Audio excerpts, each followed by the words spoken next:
Oh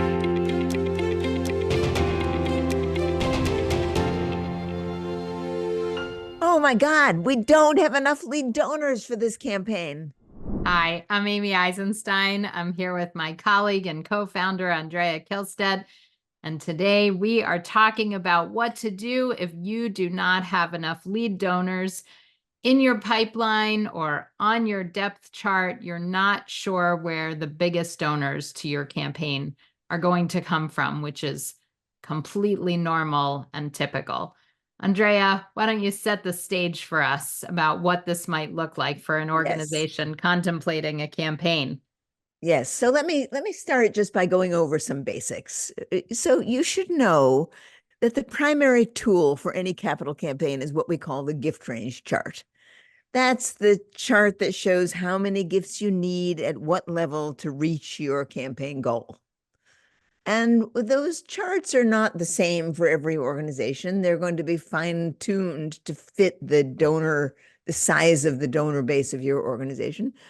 But once you have your gift range chart set for the working goal for your campaign, the next order of business is to create a second chart, which we call the depth chart, which says, all right, if we need one gift of $1 million, we probably need a couple of names of people who will be prospects for that gift. And if we need two gifts of $500,000 on our gift chart, we probably need four or maybe five names of people who might give that $500,000. And the same with the gifts going down the gift range chart. So the next might be a $250,000 level, and you will need the names of people. And the depth chart is the chart with the numbers on over the top, across the top, and actual names of people who would be prospects for each of those donor levels, each of those giving levels. Okay, And so let's between them, those two charts, the gift range chart and the depth chart, are the guides for your campaign. Okay, let's back up just a little bit because I think you threw out a lot of concepts and I want to make sure that Yeah, all listeners are following along here. good. So the gift range chart, which is what you started with, some people call it a gift table or a gift pyramid, but basically you explained that it outlines how many gifts you need at what amounts for each to get to your goal. Now, you said something about it being dependent on the donor base. So let's just explain that for a minute. And I think it'll become clearer to Right, people who are newer to the campaign world. right, So if sure. you need to if your campaign goal is $10 million or $1 million or $100 million, truthfully, it doesn't matter. Your lead gift is going to be in the neighborhood of 25% of your campaign goal. So using $10 million as an example, the lead gift, the top gift at the top of your gift range chart would be $2.5 million or 25% of the goal. Now, you said something about depending on your donor base, this gift chart may shift, and it will. So if you are at an animal shelter or a children's cancer organization and you've got a pretty wide base of support, your donor pyramid may be a teeny bit flatter, and you may be able to start with a lead gift of only 20% because you may have many more gifts to your campaign. Now, I want to say this with a real grain of salt because you can never make up at the bottom of a gift range chart for a lack of gifts at the top. So proceed with caution if you're in this category. On the other side, if you're at an independent school with only 100 families and you have a fairly narrow base for support, you have only a few donors to go to, parents and grandparents and families, you will need a much steeper gift pyramid or gift table. And the top gift may need to be 30 or 35% of your goal. And then so that's what people should think about, listeners should think about when creating a gift range chart. And then the next step, as you say, is to create the depth chart or the donor pipeline. And you'll want 2 to 3 prospective donors, real people or foundations who can and are likely to give the gifts at the gift levels that you need, that you've outlined in your gift range chart. So the question is, who are those people, the 2 or 3 prospects that you need to identify for each gift that you need in order to get to your goal? Now, Amy, you and I both know that these two tools, shall we call them, they really are tools, are the drivers of pretty much everything you will do during your campaign. These are not idle sheets of paper. These actually are practical, usable tools because you're going to refer to them saying, all right, we're going to solicit these gifts from the top down. We're going to start by asking the people who can give the largest gifts. And gradually we're going to go down the depth chart starting with the highest people who have the highest capacity and gradually soliciting people who are farther and farther down. That's the essence of capital campaigns. Now, what we really want to talk about today, that lays the groundwork for what we want to talk about today. What we really want you to understand is this, that it's very few organizations that when they do their gift range chart and their depth chart can account adequately for every gift at the top of in the top third, let's say, of the gift range chart. Very few organizations. Usually an organization can account for maybe a half or 2/3, if they're lucky, of those gifts right up front. What you mean by that is identifying prospective donors right at the outset of who That's will right. make those gifts. So most organizations don't know who all those prospects are right off the bat. In fact, they may be able to identify very few names, right, off the top of their head or from a first pass. It may take months to start to fill in that depth chart and figure out who's in that donor pipeline. Because, of course, we don't know everything about all of our donors, right? Sometimes we know relatively few things about our donors. So, to some extent, it's a guessing game. It's an educated guessing game. Who really fits it in which category of your depth chart? And as Amy and I were discussing if you look back on campaign after campaign, right, when the campaign is all said and done and the money has all been raised, and then you ask the question of, all right, who actually made those gifts in the top third, for example, of your gift range chart? Who were those people? They roughly fall into 3 categories. One category are people you have cultivated them, they have given to your organization generously over years. You had every expectation up right as you went into a campaign that they would be good prospects for some of those top gifts. And I would hope that before you go ahead with your campaign, you actually can identify some of those people, right? It's dangerous to go ahead if you can't identify any of them. But let's say a third of them, kind of looking back on the success of your campaign, a third of them will be people you could point to right up front. Then maybe another third will be people that you thought would make a generous gift, but you really had no assurance that they had the capacity or inclination or a history of giving really at the top level of your charts. Now, some of those people will give multiple gifts to your campaign. You may ask them for a gift in the beginning. Perhaps they'll give, maybe they'll give $100,000 to help you purchase the land on which this building is going to happen. And then you go back to them when the campaign is going and you'll ask them for maybe $250,000 pledged over a period of years for the campaign. All right, that's $350,000. And then as you get close to the end of your campaign, you may go back to them for a third or even a fourth gift. And from the perspective of looking at who actually made the lead gifts for your campaign, turns out that some of those people you hadn't thought of as lead donors, but they have made gift after gift after gift. Guess what? They ended up not being $100,000 donors. They ended up being $250,000 donors or even $500,000 donors because they gave again and again. So that's another category of people.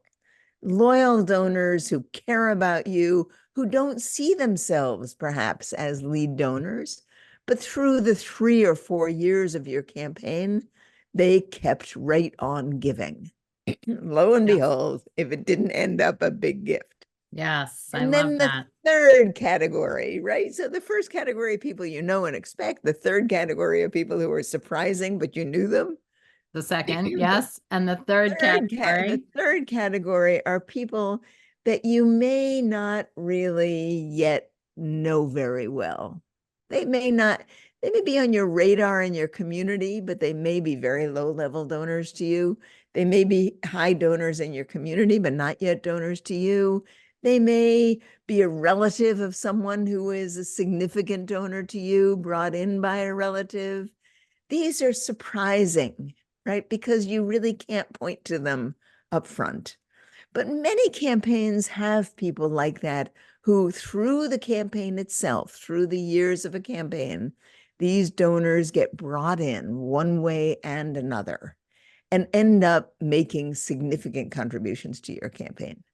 Now, you don't want to hang your whole campaign on these kind of magical donors who come in, you know, out of nowhere, and they don't really come in out of nowhere, right? They let's come in let's out of connections, but let's emphasize that, Andrea. I don't want anybody going away thinking that this is Mackenzie Scott or Oprah that are really going to materialize out of nowhere. These are people that you're not aware of maybe at the beginning, early planning stages of your campaign, but that you do cultivate over a period of time and that you do engage. So during your feasibility study, you might ask some key people, who else should we be talking to about our campaign? And then you go and meet with them and you bring them in and you give them volunteer opportunities and you ask them for advice over a period of months or years. And it's very strategic. It's not magical. They don't materialize out of nowhere. You may not be able to point to them exactly at the beginning of your campaign, but once you look back, you'll see that over many months or years, you have cultivated these relationships. And one of the things to think about, excuse me, I have a frog in my throat. One of the things to think about is that the building of these relationships through a campaign is one of the things that sets your organization on firmer footing for fundraising going forward. Because those donors at the top of your donor pyramid, that top third, those top 20 donors, right, are people who are going to keep on giving to your organization. They're not going to stop. They're not going to give a campaign gift and then vanish. When they give a campaign gift, they invest in your organization. They want to see your organization succeed. So it's that attention to the top of your giving pyramid, that top third, that drives the success of your campaign and drives the long-term financial growth of your organization. I guess the point is that while it's okay not to know who all of the largest donors will be to your campaign at the beginning, in fact, you won't. I think that's the point. You won't. It's critical that you know who some of them are and you understand the process for working to build those relationships throughout the campaign. Most of the donors are going to be people who are making much lower level gifts already to your organization, even if you don't know that they have significant capabilities.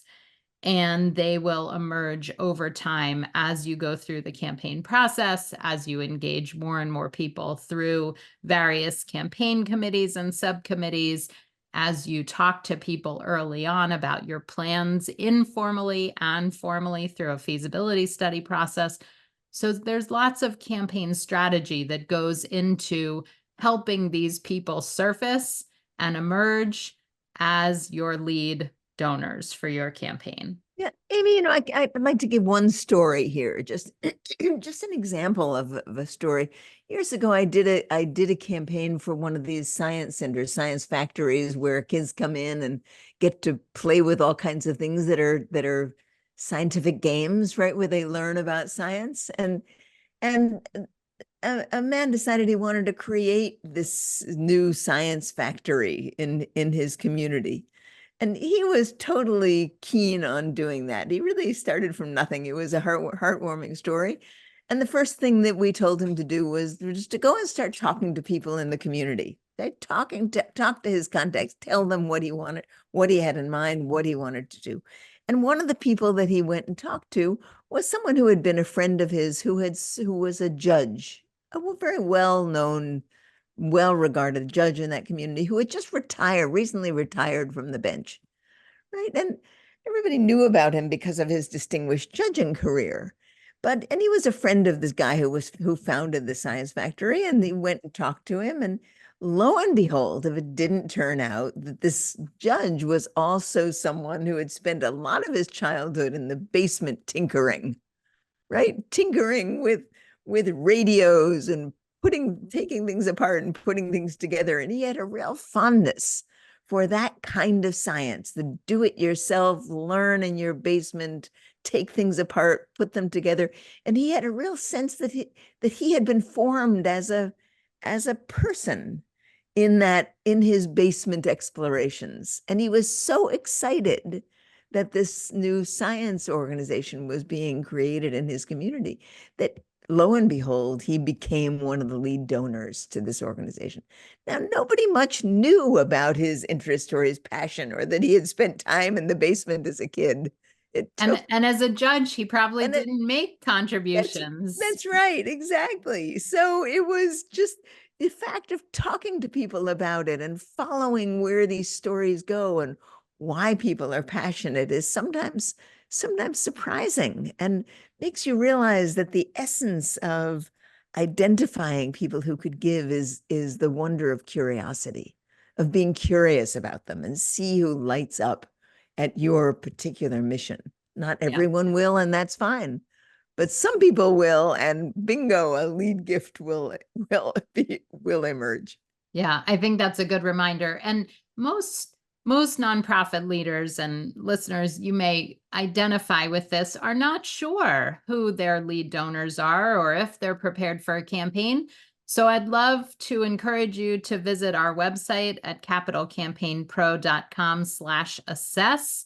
And there is a readiness assessment that you can download and take to see how far along or how close you might be to being ready for a capital campaign. So again, head on over to capitalcampaignpro.com/assess, and you will be able to download our readiness assessment to see how close or far you might be to getting ready for a capital campaign. Also, of course, we'd be happy to talk to you about the specifics of your campaign and see if you are on track and ready to do this and if we might be able to help. So visit us at Capital Campaign Pro and sign up to talk to us. We'd love to talk to you. All right. So I think the point is that most organizations are not able right off the bat to identify all of their lead donors for sure, maybe a third of them. That's our roundabout estimate, that right off the bat, you should be able to identify the top third of your donors that you need for the top of your gift range chart, for those top 20 gifts. And doing the work will help the others emerge. What's your key takeaway, Andrea? I think that's right. And my other key takeaway is dust off your curiosity. Understand that getting to know people is more than half the process of any effective fundraising. And it's particularly important when you're talking about inviting people to give significant gifts to a capital campaign that is moving an organization forward in your community. So don't be afraid of talking to people. Talk to them, tell them what you're doing, tell them why you're doing it, watch for them to get excited. If they don't get excited, then that's fine. Maybe they know some people who would get excited. But that's the way real fundraising happens. Even at this high level, that's the way it happens. Excellent. All right. Well, thanks for joining us, and we hope to see you next time.